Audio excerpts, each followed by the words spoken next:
Babylon was once one of the most magnificent cities of the ancient world, known for its grand architecture, immense wealth, and the powerful rulers who governed it. It was a place of splendor, with massive walls that were thought to be impenetrable and the legendary Hanging Gardens, which were considered one of the 7 wonders of the ancient world. However, despite its grandeur, Babylon was not immune to political intrigue, rebellion, and the ambitions of neighboring empires. The story of Babylon's fall begins with its ruler at the time, King Nabonidus. Unlike his predecessors, Nabonidus was more interested in religion and his own spiritual pursuits than in ruling the kingdom or maintaining the favor of the people. He neglected the important rituals of the chief god of Babylon, Marduk, and this alienated the priests and many of his subjects. The people of Babylon, once proud and loyal, began to grumble, and the stability of the city started to weaken. Meanwhile, in the Far East, a powerful and cunning leader named Cyrus had been building an empire. Cyrus was the ruler of the Persians, a people who were not well known to the Babylonians at first, but he quickly made a name for himself by conquering one kingdom after another. His conquests were not just brutal acts of war. Cyrus was a master strategist who used diplomacy, clever military tactics, and psychological warfare to defeat his enemies. When Cyrus turned his attention to Babylon, he didn't rush in with armies blazing. He understood that Babylon was a mighty fortress with high, thick walls that stretched for miles, and attacking it directly would be a huge risk. Instead, he began by weakening Babylon's influence in the region, conquering nearby territories and forming alliances with those who resented Babylonian rule. One of his key moves was gaining the support of many of Babylon's own allies and internal factions who were discontented with King Nabonidus. As Cyrus's forces approached the city, he came up with a daring and ingenious plan.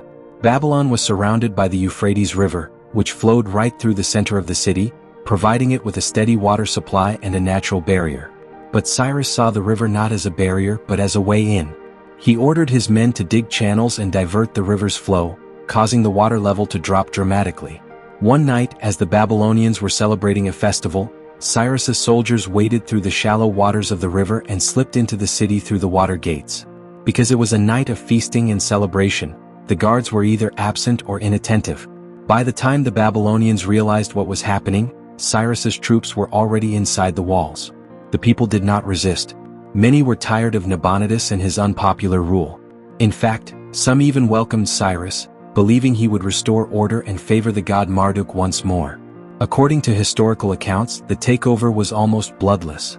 Nabonidus was captured, and the city, which had stood as a symbol of power and majesty for centuries, fell without a major battle. Once in control, Cyrus made a show of respecting Babylonian traditions. He proclaimed that he had been chosen by Marduk himself to take over the city and free its people from tyranny. He allowed the Babylonians to continue their religious practices, restored temples that Nabonidus had neglected, and returned sacred statues to their original homes. He also allowed the captive peoples who had been exiled to Babylon, including the Jews, to return to their homelands. This act earned him a reputation as a liberator rather than a conqueror. The fall of Babylon marked the end of an era. The city that had once been the pride of Mesopotamia, known for its learning, culture, and power, was now just another province in the vast Persian Empire. Yet, its story did not end with fire and ruin.